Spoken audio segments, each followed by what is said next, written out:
각 나라마다 많은 위인들이 있고 역사들이 있고, 그래서 어떤 기회가 닿을 때 자기 나라를 소개할 때, 그럴 때 그 인물들을 소개하고 자랑하고 합니다. 두말할 것 없이 한국 사람들이, 대한민국 사람들이 우리나라 조상들, 어른들 중에 자랑할 만한 사람을 이야기한다면 여러 인물들을 거론할 수 있겠지만, 이순신 장군을 이야기할 때 호불호가 크게 갈리지 않는, 어떤 정파적이거나 정치적인 입장 혹은 자신이 가지고 있는 지역의 어떤 독특함들을 떠나서 이순신 장군 얘기할 때 이순신 장군 나쁘다, 이순신 장군 뭐 별거 아니다, 이렇게 얘기하는 사람은 대한민국 사람 중에 아마 없을 겁니다. 그죠? 그래서 어쨌든 이한민 감독이 쉽지 않은 작업인 10년 넘는 시간 동안 3부작 이렇게 해가지고 명량, 한산, 그 노량을 마지막으로 마쳤죠. 아마 노량은 흥행 성적이 그렇게 좋은 것 같지는 않습니다. 근데 그 흥행 성적을 떠나서 감독은 고민을 했을 것 같아요. 어쨌든 장군님이 돌아가신 해전이 노량 해전이었는데, 마지막 노량이라는 제목으로 마지막 3부작의 영화를 마무리하려고 할 때 감독은 고민을 많이 했을 것 같아요. 이미 앞서 2번의 영화를 찍었고 2번의 또 연기를 잘하는 두 배우의 조금 더 나이 있었던 혹은 젊었던 장군에 연기한 사람들이 있었고, 다른 역할들도 마찬가지지만, 그런데 우리가 다 이제 궁금해하는 것은 그런 거죠. 그 노량해전에 장군님이 나갔어야 되는 거냐라고 하는 것입니다. 왜냐하면 일본은 이제 도요토미 히데요시가 죽으면서 이제 철수를 하려고 하는데, 오죽하면 그 명나라 장군에게 뇌물을 바치면서까지, 어쨌든 우리는 돌아갈 거니까, 이제 우리가 돌아가니까 길을 열어달라, 그렇게만 해달라 요구하고, 또 그 역사상으로도 그렇고 진리인 장군이나 이런 사람들이 이순신에게 그렇게 요구하죠. 이제 돌아간다, 이 전쟁 끝났다, 그럼 가면 되는데 왜 굳이 가는 길에까지 나서서 싸우려고 하냐.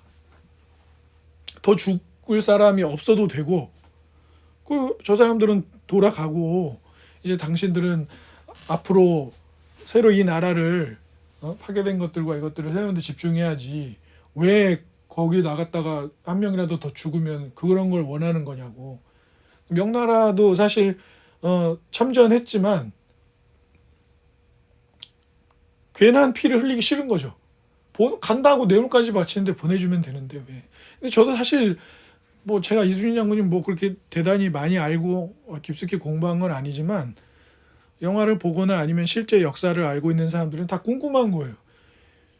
우리 장군님 좋아하니까 살아게 남으셔서 뭐 왕에게 그렇게 이쁨 받은 것도 아니고, 그래서 뭐 좋을 일이 있을 수 없을 수도 있겠고, 아들도 죽었고 막 이런 슬픈 일들이 많이 있었지만, 그럼에도 불구하고 살아남으셨으면 또 좋지 않겠나라고 하는 우리의 어떤 일종의 영웅을 향한 바람들이 있는데, 왜 끝까지 그랬냐 이거 왜. 근데 이제 감독이 이 3부작을 마무리하면서 자기가 이제 난중일기도 읽고 감독대로 공부를 했을 거 아니에요. 또 역사가들한테 조언도 듣고 그런 결론에 이르러서, 그 영화상에도 그런 얘기가 나오고 학자들도 뭐 크게 이견이 없는데, 그렇게 보내서는 안 됐었다는 거예요. 만약에 그렇게 보내면 7년 넘게 전쟁을 치르면서 수많은 백성들이 죽고 수많은 것들을 빼앗기고 파괴되고 하는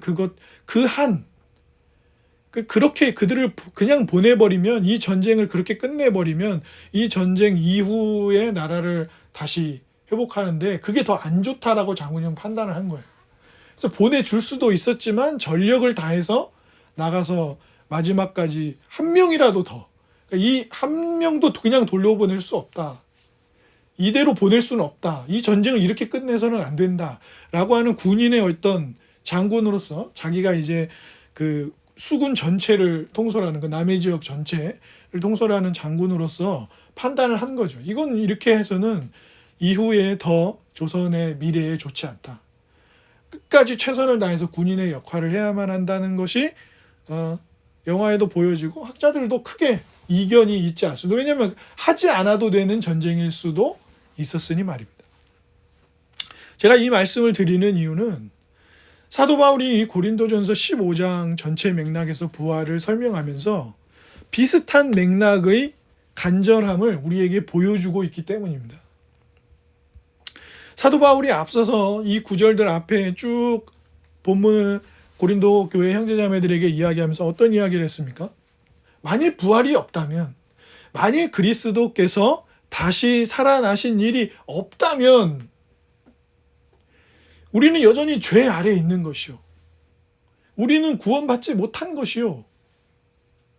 그리스도의 부활이 없다면 어떻게 우리가, 나는 여러분들을 만나서 나도 전에 들은, 내가 만난 예수 그리스도, 내가 들은 좋은 소식을 여러분에게 전해서 여러분이 교회가 됐는데 부활이 없다면 그럼 나는 무엇을 한 것이고 여러분은 무엇을 하고 있는 것입니까? 우리가 교회라고 모였는데 우리는 지금 뭘 하고 있는 거냐고요. 그러니까 장군님이 이대로 이들을 돌려보내서는, 그냥 보내주어서는 이 전쟁은 제대로 마무리될 수도 없고 나라의 미래를 제대로 세울 수도 없고 이 땅에 남아서 가족을 잃고 형제를 잃은 사람들, 그 백성들의 왕마저 먼저 도망가 버리는 그것을 속에서 그 맺힌 한을 풀어낼 수 없다. 미래를 보장할 수 없다. 내 생명을 던져서라도 한 명이라도 완전한 파괴, 완전한 승리를 거두도록 이 해전을 치러내야만 한다는 간절함이 있었던 것처럼 사도 바울은 너무 간절했던 거예요. 여러분 교회 안에 지금 여러 문제들과 일들이 있는데 그 밑바닥에는 무엇이 있는 거예요? 여러분 부활이 없다고요? 그리스도가 다시 살아나시는 일이 없다고요? 그럼 우리는 여전히 죄 아래에 있습니다. 우리의 삶은 이렇게 얘기하는 거예요. 여러분, 언제 사람이 완전한 절망에 빠지게 됩니까? 언제 그런가요? 내가 믿고 있는 것, 내가 정말 그렇다고 생각하는 내 인생을 밑받침해주고 있는, 내 삶의 토대가 되어주고 있는 것들이 산산이 부서질 때 사람은 완전히 정신줄을 놓게 돼요. 그래서 배우자의 사망이나 자녀의 사망이 인생을 가장 고통스럽게 하고 정신과 마음을 크게 흔들어 놓는 원인으로 지목되는 이유가 뭐예요? 우리의 삶의 많은 것들을 알게 모르게 거기에 기대고 사랑하고 에너지를 쏟고 마치 정말 하나의 종교와도 같은 존재로 우리의 옆을 지켜주었기 때문입니다. 여러분, 부부가 왜 멋진 건지 아세요? 부부가? 농담으로 그런 이야기들을 하지만 정말 누가 한 명이 쓰러졌어요. 병원에 갑니다. 그리고 지난 시간에 간호를 해야 된다고 하면 누가 할 수 있을까요? 누가요? 그 배우자예요. 남아 있는 가족들입니다. 아이들이 엄마 아빠하고 투닥투닥 하기도 하고 엄마 아빠한테 미워 싫어 이런 얘기도 하지만 그래도 엄마 아빠를 기대고 하는 이유가 뭐예요? 자기가 언제나 기대고 자기가 언제나 기댈 수 있다는 판단이 경험적으로 깊이 있기 때문이에요. 그렇다면 우리의 신앙이, 우리가 들은 복음이, 우리에게 들려온 예수 그리스도, 그분이 우리에게 좋은 소식이라고 한다면 그것은 무엇입니까? 예수님이 우리의 삶의 기초라는 거예요. 예수님이 우리의 삶의 모든 일상을 살아가는 것의 토대로서, 그 기초로서 우리에게 있는 거예요. 그러니까 오늘 한 두세 가지 정도를 본문에서 사도 바울이 언급을 하고 있습니다. 먼저는 29절에 뭐라고 이야기하고 있습니까? 29절 한번 같이 읽어보겠습니다. 시작. 만일 죽은 자들이 도무지 다시 살아나지 못하면 죽은 자들을 위하여 세례를 받는 자들이 무엇을 하겠느냐? 어찌하여 그들을 위하여 세례를 받느냐? 네, 잘 읽어주셨습니다. 죽은 자들을 위하여 세례를 받는 것을 우리가 왜 하겠느냐? 만약에 부활이 없다면 말입니다. 그죠? 이게 쉽지 않은 구절입니다. 역사적으로도 열 몇 가지 해석들이 있었어요. 우리나라는 번역본이 뭐 아주 많은 건 아니니까. 근데 영어는 NIV, AV, 뭐 킹제임스 버전, NRSV, REV, NJB 등등의 수많은 번역본들이 있어요. 근데 이 번역본들조차도 똑같이 번역을 하지 않아요. 그 얘기는 무슨 얘기예요? 이견이 있을 만한 번역이라는 거죠. 어떤 데서는 죽은 자를 위한 이라고 번역을 하지만 어떤 번역본에서는 죽은 자를 대신하는 이라는 번역이 가능합니다. 근데 이런 번역들이 있다는 건 뭐예요? 원문을 읽었을 때 이러한 번역을 할 수 있는 근거가 있다는 거죠. 아무 근거 없이 이런 번역을 하지는 않기 때문입니다. 그래서 한때는 이미 죽은 사람들을 대신하거나 아니면 위임을 받아서, 위임이 뭐예요? 자기가 누가 직접 가야 되는데 못 가면 위임장을 써주죠. 내가 이 사람을 보내는데 이 사람은 나를 직접 대신하는 것과 같습니다. 위임장을 써줘요. 그게 위임하는 거예요. 왕이 있는데 저기 전라도에 통수사를 보낸다. 그럼 뭐예요? 그 통수사가 왕을 대신해서 왕권을 행사하는 그런 거죠. 네, 그런 거 말하는 거예요. 그러니까 죽은 사람을 대신하거나 위임을 받아서 세례를 받는 관습이 있었던 것 같다라고 주장한 해석들도 상당히 있었어요.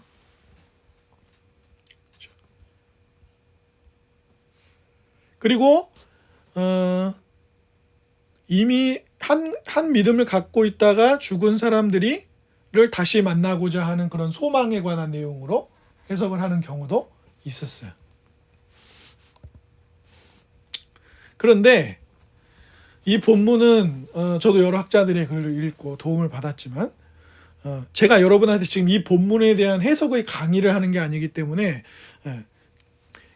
이게 완전한 핵심도 아니고요. 지금 사도 바울이 말하는 핵심은 부활이 없다면 우리의 삶이 어떻게 되겠느냐의 핵심이 있는 거예요.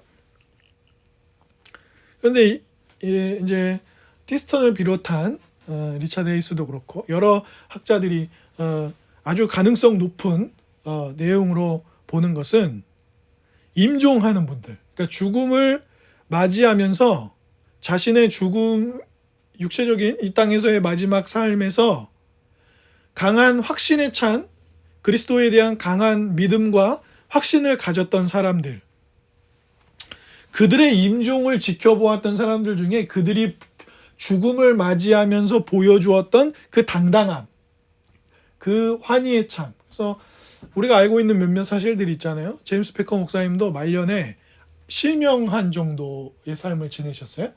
근데 그때 뭐라고 하셨냐면 내가 이제 육체적인 눈이 잘 보이지 않기 때문에 오히려 더 하나님을 잘 볼 수 있습니다. 이런 고백을 하셨어요.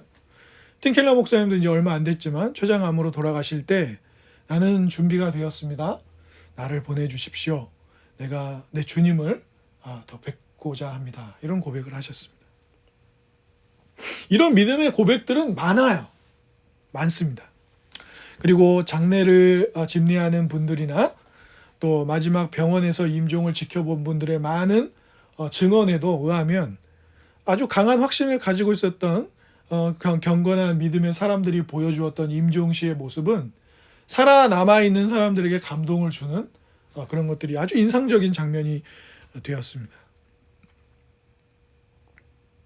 실제로 사형수들과 함께 지냈던 간수로 지냈던 분께서도 그분들 중에 한 장로님 계시는데 좀 그분한테 그런 간증을 들은 적이 있어요.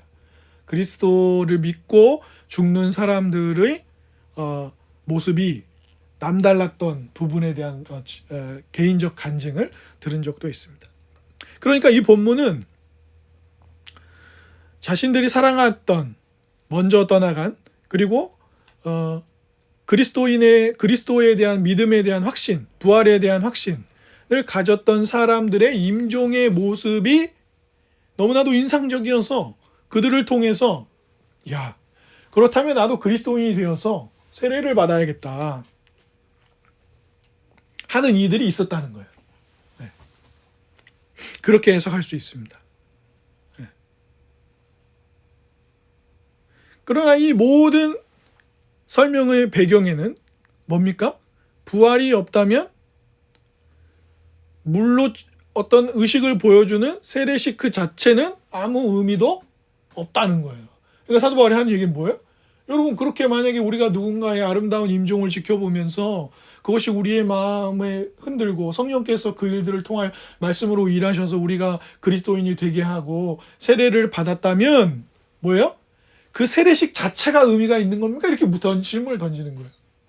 물을 뿌렸냐? 몸을 물에 담갔냐? 뭐를 입고 세례를 받았냐? 뭐를 했냐? 그거가 의미가 있냐는 거예요. 우리가 세례를 받은 이유가 뭐냐는 거예요. 그리스도께서 우리의 죄를 대신 지시고 죽으시고 부활하심으로 말미암아 우리에게 산 소망이 있고, 그 산 소망은 뭐예요? 그냥 영원히 다시 살아나서 사는 게 아니라 뭐예요? 그리스도로 인하여 성부, 성자, 성령 삼위 하나님 안으로 구원을 얻어서 그 사랑을 누리고 그 교제를 누리고 기뻐하는 삶으로 우리가 구원 하나님 나라의 백성이 되지 않았습니까? 이미 임한 그 나라의 소망을 우리가 품게 되지 않았습니까? 그런데 부활이 없다고요? 부활이 별 의미가 아니라고요? 육체적인 부활은 없다고요? 영혼만 구원하면 된다고요? 그런 당당한 오해와 여러 가지 문제들. 그러면 곧 그 얘기는 무슨 말이에요? 여러분의 삶에 여러분이 먹고 마시고 삶을 가능하게 하는, 때로는 힘든 일도 견디게 만들어주는. 그래서 오늘 본문의 사도 바울이 뭐라고 얘기했습니까? 30절 같이 읽어보겠습니다. 시작. 또 어찌하여 우리가 언제나 위험을 무릅쓰리요? 예. 여러분은 나의 믿음의 열매고 내가 여러분 참 좋아하고 자랑스러워하는데, 내가 에베소에 있을 때 내가 맹수와 더불어 싸웠던 일,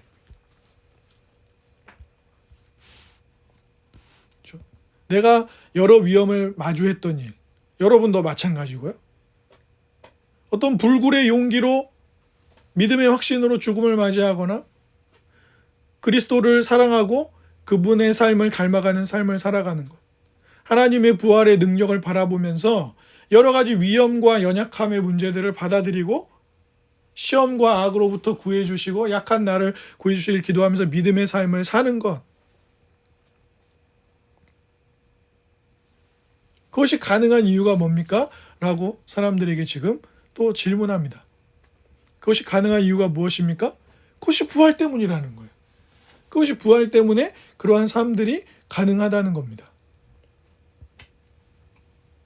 사도 바울이 로마 시민이었기 때문에 흔히 알려진 카타콤 순교자들이나 다른 여러 순교자들처럼 맹수들에게 어떤 일을 당하는 상황에 몰렸을지는 않았을 거예요. 아마도 이거는 광신적이거나 과도한 적대감을 가지고 사도 바울을 위협했던, 사도 바울 죽이려고 했던 사람도 많았잖아요. 칼 딱 품고 어때요? 사도 바울 죽일 때까지 밥도 안 먹겠다, 그런 사람들이 있을 정도였으니까요. 암살 시도도 실제 있었고요. 그죠? 그리고 사도 바울이 가는 곳마다 잘못된 할례를 받아야 한다거나 이 얘기 끊임없이 하면서 잘못된 복음을 전하는 사람들이 사도 바울을 괴롭히기도 했고요. 고린도도 뭘 잘 알고 있었어요? 사도 바울이 가짜 사도인 것처럼 사도권을 의심하는 일들도 있었습니다. 그러니까 고린도 사람들에게 에베소에서 있었던 일을 이야기하는 것은 실제로 맹수 앞에 끌려갔다기보다는 그런 광신적이고 과다한 적대감으로 생명의 위협을 받을 만한 상황을 묘사하고 있을 것입니다. 고린도후서 1장 9절에도 이와 비슷한 내용을 언급하고 있는 것을 봐서 더 잘 알 수 있는 것이죠. 그러니까 어떤 일이 생기는 거예요? 여러분, 만약에 부활이 그렇게 여러분의 것으로 믿어지지 않고 받아들여지지 않는다면 여러분은 뭐 하자고 할 거예요? 32절 보십시오. 마지막 뒷부분 볼까요? 죽은 자가 다시 살아나지 못한다면, 같이 읽어볼까요? 시작. 내일 죽을 터이니 먹고 마시자 하리라. 예, 부활이 없다면 어떻게 되겠어요? 마치 내일이 없는 사람처럼. 그 영화 아저씨도 보면, 어린이들이 보면 안 되는 영화지만 히트를 쳐가지고 유명한 대사가 있었잖아요. 거기서 원민 씨가 뭐라 그래요? 너는 내일만 살지 나는 오늘만 산다. 그러면서 오늘만 사는, 그러니까 뭐 원민한테는 내일이 없는 거예요. 그러니까 오늘만 난 사니까 너는 사람 잘못 만났다. 나는 미래를 생각하지 않는다. 살아남기를 바라지 않는다. 내 모든 것을 던져서라도 너네들을 해치우고 나는 그 여자아이를 되찾겠다. 뭐 이런 이제 주인공으로서의 멋진 대사를 한 것이죠. 그러니까 여러분 그렇게 될 거라는 거예요. 부활이 없다면 뭐예요? 부활이 없으니까. 이 땅이 전부니까 어떻게 하는 거예요? 그냥 먹고 마시고 여기서 즐길 수 있는 모든 것을 찾아서 즐기도록 합시다. 부활도 없는데 뭐 왜 그렇게 삽니까? 부활이 없으니까 그냥 내키는 대로 삽시다. 그냥 그러자고 할 거 아닙니까? 라고 이야기하는 것이죠. 그러면서 속지 말라. 악한 이들에게, 나쁜 이들에게 속지 말라. 깨어나라. 정신을 차려라. 각성해라. 죄를 짓지 마라. 하나님을 아는 지식이 전혀 없는 이들이 여러분을 꼬시고 여러분에게 부활이 없다고 말하고 그런 일들을 하는 경우가 있는데 거기에 휘둘리지 마라 라고 사도 바울은 이야기하고 있습니다. 주 안에 사랑하는 여러분, 아까도 제가 말씀을 드렸지만 이제 오늘 아이들 저녁에 이제 언별리에서 모입니다. 언별리는 지금 겨울왕국이 되어 있어요. 눈이 막 1m 막 이렇게 와가지고 언별리 같은 경우에도 각 집들은 포크레인이 와서 이렇게 파내야 할 정도로 이렇게 되었는데 뭐 조 목사님도 그런 얘기 하셨지만 어제 저녁에 잠깐 이제 온라인으로 목사님들도 모였는데 아이들은 당연히 눈 속에 뛰어들어가서 미친 듯이 놀고 싶겠죠. 근데 이제 모임 전체는 제가 인도를 하는데 그냥 아이들을 보면 좀 아쉽고 안타까움들이 많이 있는데 제가 아이들을 보면서 간절히 좀 부탁하고 싶은 건 한 가지예요. 좀 말씀 앞에 서라는 거예요. 우리가 어떤 중요한 모임이 있을 때 누군가를 만나러 갈 때 우린 거울 앞에 섭니다. 거울 앞에서 뭐 합니까? 옷 매무새가 단정한지, 내가 원하는, 그러니까 그 장소에 가기 위해 내가 입고 있는 이 옷이 단정한지, 어디 흐트러지지 않았는지 살피고요. 헤어스타일이 괜찮은지, 얼굴에 뭐가 묻지는 않았는지, 정리정돈이 잘 되었는지 이런 것들을 살핀단 말입니다. 그래서 연예인들 같은 경우에는 카메라에 내가 어떻게 나오는가가 상당히 중요한 문제이기 때문에 계속 스텝들이 있잖아요. 한 장면 끝나고 컷하면 빨리 와서 그 장면에 맞도록 또 머리도 만져주고 화장도 고쳐주고 분장도 해주고 옷이 어떻게 어디가 잘못됐는지 확인해주는 일들을 반복적으로 끊임없이 합니다. 그러니까 연예인들은 자기 외모를 신경 쓸 수밖에 없어요. 왜냐? 자기가 작품을 할 때 자기 외모를 꾸미는 무엇이 내적인 면이나 이런 것도 중요하겠지만 화면에 나오기 때문에 화면에 나오는 걸 준비를 할 수밖에 없어요. 우리는 어때요? 우리가 예수님을 믿기 때문에 우리는 하나님의 말씀 앞에 우리를 비추죠. 그리고 그 말씀으로부터 힘을 공급받고 그 말씀을 들으면서 회개하고 씻고 주님의 은혜를 더 기대합니다. 근데 이거는 그리스도인들에게만 해당됩니까? 아니에요. 아닙니다. 우리가 비그리스도인이라 하더라도 우리는 무엇을 합니까? 내 통장의 잔고를 확인하고 내 코인의 상태를 확인하고 내 학력을 확인하고 내 외모를 확인하고 내 배에 식스팩이 있는지 없는지를 확인하고 내 몸이 그냥 몸무게가 아니라 우리는 뭐예요? 바디를 측정해가지고 근육량이 얼마인지 지방량이 얼마인지 이것도 더 구체적인 사항들도 확인합니다. 우리가 병원에 가서 하는 일들은 무엇입니까? 엑스레이를 찍습니다. CT를 찍습니다. MRI를 찍습니다. 이 모든 과정들 피를 검사합니다. 소변 검사를 합니다. 위 내시경을 합니다. 대장 내시경을 합니다. 이 모든 과정들 조직을 떼서 정밀하게 검사를 합니다. 이 과정들 모두 무엇입니까? 우리가 어떻게 살고자 하는 삶의 기초를 이루고 있는 것들을 점검하는 거죠. 확인하는 겁니다. 끊임없이요.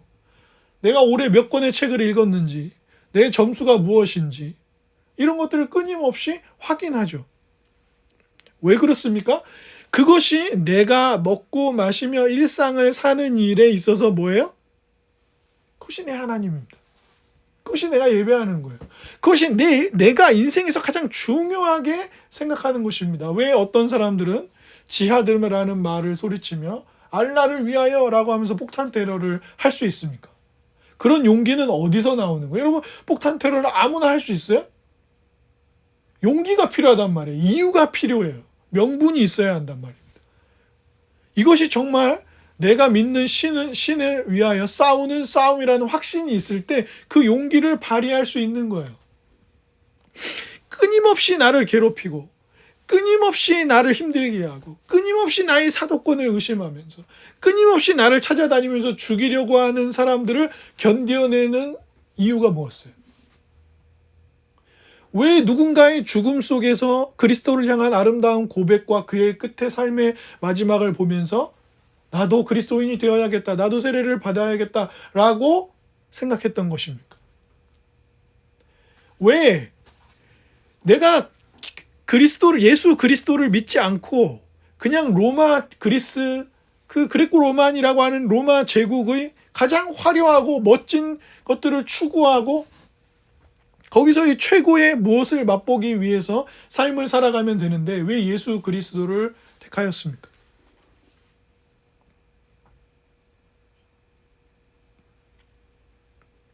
사도 바울은 거기에 부활의 소망이 있기 때문이라고 말하는 것입니다. 그리고 그 부활은 단순히 영원히 살거나 몸이 다시 산다고만 말하는 것이 아니라 그것을 통하여 이 온 우주를 지으시고 또 그 하나님과의 약속을 철저하게 유린하며 저버렸지만 그들에게 다시 인자하신 그 언약을 지키시는 사랑으로 반드시 그들을 새롭게 완전한 사랑과 은혜 가운데 두시는 그 하나님의 사랑을 누리는 것, 거기에 자기의 삶을 어려움을 견디는 맹수와의 싸움을 능히 견뎌내는 그 불굴의 용기는 거기서 나오는 거예요. 거기서. 우리가 믿음으로 산다고 했을 때 그러니까 잘 보세요. 여러분, 이순신 장군님이 여러 정황을 확인했을 때 그리스도인은 아니었어요. 그런데 왜 자기 아들도 죽었고 어머니도 아마 전쟁 중에 돌아가셨고 그리고 자기 자신도 그렇게 두려움 없이 그 처절한 전쟁의 현장으로 치열하게 나가야 했던 이유가 무엇이었습니까? 이 7년의 전란 동안 수없이 죽어간 그 조선 땅의 백성들, 여러분 양반들이 많이 죽었겠습니까? 일반 백성들이 많이 죽었겠어요? 퍼센트를 따면 다 압도적으로 일반 백성들이 많이 죽었죠. 그러니 그렇게 끝내서는 안 된다라는 불굴의 용기, 끝까지 자기를 위험에 노출시키더라도 이 전쟁을 해야 된다는 것, 그리고 내 죽음을 알리지 말라라고 하면서까지 끝까지 한 명이라도 더 그냥 돌려보낼 수 없고 완전한 승리를 거둬야겠다고 하는 그 목적은 거기서 용기가 나는 거예요. 그러면 우리가 갖는 삶의 진정한 소망과 용기는 어떻게 드러나는 것입니까? 그 부활을 믿고 일상을 살아갈 때입니다. 아무 때나 죽자 하자는 게 그러는 것이 아니라 철저하게 우리를 구원하신 분을 의지하여 살아가는 것. 그러니까 어떤 일이 생겨요. 우리한테 어떤 문제가 빵 생기면 막 죽을 것 같이 고통스럽잖아요. 마음이 너무 힘들고 밥도 못 먹겠고 막 죽을 것 같은 고통이 우리를 찾아온단 말이에요. 서운하고 섭섭하고 화가 나고 분노하고 그런 감정들을 깨우게 돼요. 여러분 언제 가장 분노하십니까? 여러분 언제 가장 슬퍼하고 계십니까? 여러분 언제 가장 고통스러우십니까? 그것은 이 소망이 없을 때예요. 제가 아까 말씀드렸던 거죠. 내 삶의 토대라고 생각했던 것이 깨지고 사라질 때 사람들은 가장 절망하는 것처럼 사도 바울은 한편에 그런 아픈 마음을 가지고 이 본문을 쓴 것입니다. 왜요? 여러분 부활이 있는데 왜 부활이 없는 사람처럼 그런 유혹에 시달리고 휘둘리고 여러분의 삶의 진정한 좋은 소식이자 기초인 그것을 잃어버리려고 하십니까? 그 임종의 아름다움, 우리를 죽을 것 같이 괴롭히고 나중에 그리고 시간이 지나면 이제 초기 기독교에는 핍박을 받기 시작하잖아요. 수많은 사람들이 죽어나가고 배교를 종용당하고 그리스도를 버리면 살려주겠다고 하고 이런 모든 순간들을 견뎌내는 이유는 무엇입니까? 그것이 그리스도의 부활에 달려있다는 것입니다.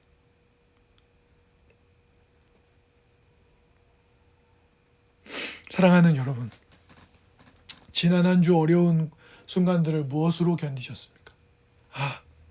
토요일이 되면 그래도 좀 잘 수 있고, 내가 좋아하는 어떤 시간들을 가질 수 있고, 내가 좋아하는 누군가를 만날 수 있다. 그것으로 견디셨습니까?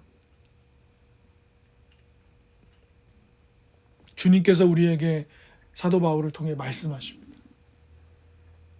내가 너희를 위하여 너희의 죄를 대신 지고 형벌을 받음으로 죽고, 그러나 그 부활을 통하여 너희를 아버지께로 인도하여 이 온 우주를 다스리시는 분의 사랑의 교제, 사랑의 삶, 사자와 어린 양이 함께 뛰놀고 독사굴에 손을 넣어도 물지 않고, 거긴 인종차별도 경제적인 차별도 경제적인 간극도 부익부 빈익빈도 학력차별도 외모로 인한 차별도 그 어떤 것도 없는 화평한 나라, 그 나라로 우리를 이끄시는 것이 뭐예요? 부활의 소망입니다. 가끔 선배님들이 후배인 저희들에게 말씀하십니다. 자네들은 참 미안하기도 하지만 너무 많은 것들을 고려하며 살려고 하는 것 같네.